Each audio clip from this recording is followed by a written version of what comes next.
Hello food lovers, welcome back to Ratnam Ruchulu. ఈ రోజు రత్నం రుచుల్లో మీకోసం ఒక మంచి స్వీట్ రెసిపీ అయితే తీసుకొచ్చేసానండి. అండ్ ఇది చిన్నప్పుడు మా అమ్మమ్మ గారు ఎక్కువ చేసేవారంట. మా మమ్మీ ఎప్పుడు చెప్తూ ఉంటుంది. అండ్ ఈ రెసిపీ చేస్తున్నంతసేపు మా అమ్మగారు చెప్తూనే ఉన్నారు. మరి అంతే టేస్టీగా, అలాగే నోట్లో పెట్టుకుంటే కరిగిపోయేలాగా ఉంటుంది ఈ స్వీట్.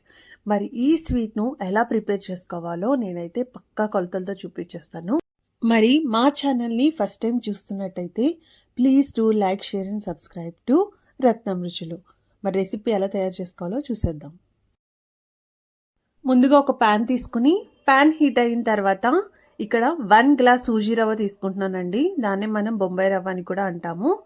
సూజీ రవ్వ తీసుకున్న తర్వాత దాంట్లో కొంచెం గీ యాడ్ చేసుకోవాలి. నేను ఇక్కడైతే 2 టేబుల్ స్పూన్స్ గీ తీసుకుంటున్నానండి. గీ వేసుకున్న తర్వాత మనం ఆ రవ్వని చక్కగా ఫ్రై చేసేసుకోవాలి.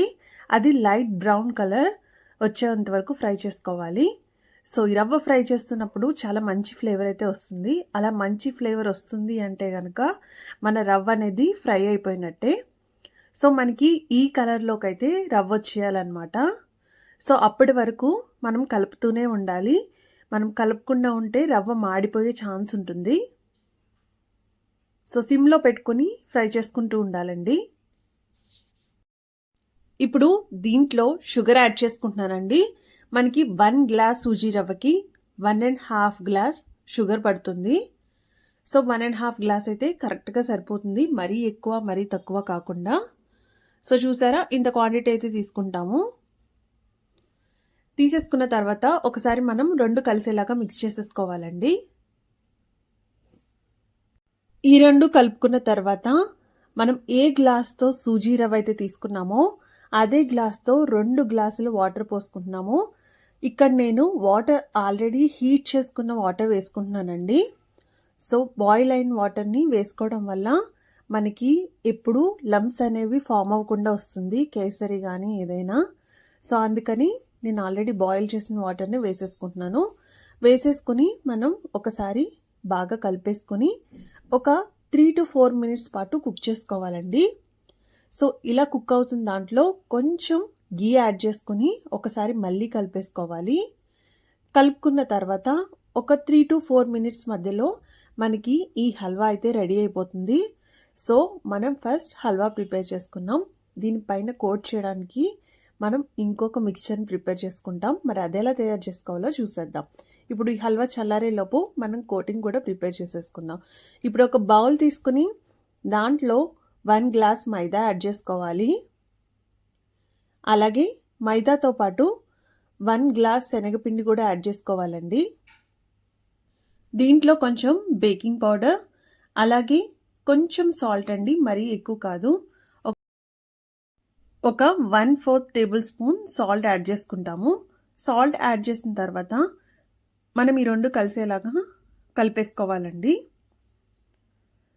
సో ఇట్లా కలుపుకుంటాం కదా, దీంట్లో మనం కొంచెం కొంచెంగా వాటర్ పోసుకుంటూ ఒక బ్యాటర్ లాగా ప్రిపేర్ చేసుకోవాలి. బ్యాటర్ అంటే మనకి ఎగ్జాక్ట్గా దోసల పిండి బ్యాటర్ ఎట్లయితే ఉంటుందో సో అదే విధంగా మనం ప్రిపేర్ చేసుకోవాలి. ఆ కన్సిస్టెన్సీ వచ్చే వరకు మనం కొంచెం కొంచెంగా వాటర్ పోసుకుంటూ ఉండాలి. అండ్ హల్వా మనం ప్యాటీస్ దీంట్లో వేసినప్పుడు అది దీనికి చక్కగా కోట్ అయి ఉండాలన్నమాట. మీరు ఆ విధంగా ప్రిపేర్ చేసుకోవాలి. సో ఈ విధంగా ప్రిపేర్ అయిపోయింది కదా. ఇప్పుడు మనం ముందుగా ప్రిపేర్ చేసుకున్న హల్వా ఉంది కదా, సో దాన్ని కొంచెం నెయ్యి రాసుకుని చేతికి హల్వా అనేది ఇట్లా వీడియోలో చూపించిన విధంగా బాల్గా చేసుకొని మన ప్యాటీస్ ఉంటాయి కదండి, ఆ రకంగా చేసుకోవాలి. ఇలా రౌండ్గా చేసుకుని చేతులతో అడ్డుకుంటే మనకి ఇలాగా సర్కిల్ లాగా వస్తాయి అన్నమాట. సో ఇలా ప్రిపేర్ చేసుకొని మనం అన్నీ పక్కన పెట్టేసుకోవాలి. సో నెయ్యి చేతికి రాసుకోవడం వల్ల మన చేతులకు అంటుకోకుండా ఉంటుంది. At the same time halwa అప్పాలు చాలా టేస్ట్గా వస్తాయి. సో ఈ రకంగా చేసుకోవాలి. మరీ పల్చగా చేసుకోవద్దు, అలాగని మరీ థిక్గా చేసుకోవద్దు, మీడియంగా చేసుకోండి, చాలా బాగుంటాయి. ఇప్పుడు ఇంకొక ప్యాన్ తీసుకుని దాంట్లో డీప్ ఫ్రైకి తగినంత ఆయిల్ పోసుకోవాలండి. సో ఆయిల్ వేడైందో లేదో ఒకసారి చెక్ చేసుకుందాము. సో వేడైపోయింది. ఇప్పుడు మనం ఈ హల్వా అప్పాలు ఫ్రై చేసేసుకుందాము. దానికోసం ముందుగా ప్రిపేర్ చేసుకున్న ఈ హల్వా అప్పాలు ఉన్నాయి కదా, ఇది మనం ముందుగా ప్రిపేర్ చేసుకున్న బ్యాటర్ ఉంది కదా, అదంతా చక్కగా కోట్ అయ్యేలాగా ఇలాగా 1 బై 1 ఆయిల్లో వేసేసుకోవాలి. ఈ హల్వా అప్పాలు చాలా టేస్టీగా ఉంటాయండి. లోపల స్వీట్‌గా, బయట సాల్టీగా సూపర్‌గా కుదురుతాయి. మరి మీరు కూడా ఈ రెసిపీని కంపల్సరీ ట్రై చేయండి. మీకు కూడా చాలా నచ్చుతుంది. మీకే కాదు, మీ ఇంట్లో పిల్లలు కూడా చాలా ఇష్టంగా తింటారు. అసలు నోట్లో పెట్టుకుంటే కరిగిపోతాయన్నమాట. అంత టేస్టీగా ఉంటది ఈ స్వీట్ రెసిపీ అనేది. సో, ఇప్పుడు మనకన్నీ ఈవెన్‌గా ఫ్రై అయిపోయాయి కదండీ! ఇలా చక్కగా మంచి కలర్ వచ్చేంత వరకు ఫ్రై చేసుకోవాలి. ఇప్పుడు ఇవన్నీ తీసి పక్కన పెట్టేసుకుందాము. అలాగే ఇంకా రిమైనింగ్ కూడా ఉన్నాయి కదండీ! అవి కూడా నేను ఫ్రై చేసేసుకుంటున్నాను. సో, ఈ కలర్ వచ్చిన తర్వాత మళ్ళీ తీసేసుకుంటాము. చూసారా?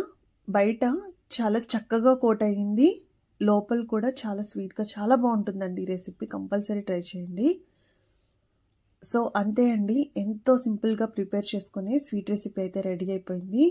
ఇది మీ పిల్లలకు, మీ ఫ్యామిలీ మెంబర్స్‌కు కంపల్సరీ టేస్ట్ చూసి ఎలా ఉందో కామెంట్ సెక్షన్‌లో కామెంట్ చేయడం మాత్రం మర్చిపోవద్దు. మరి మా రెసిపీస్ కనుక మీకు నచ్చినట్టయితే please do like, share and subscribe to Ratnam Ruchulu. మరిన్ని ఇంట్రెస్టింగ్ అండ్ టేస్టీ రెసిపీస్ కోసం చూస్తూనే ఉండండి. బై ద వే, ఇది నెయ్యితో తినడం మాత్రం మర్చిపోవద్దు. అద్భుతంగా ఉంటుంది. మరి మీరు కూడా తయారు చేసేయండి. Thanks for watching. Bye. See you next video.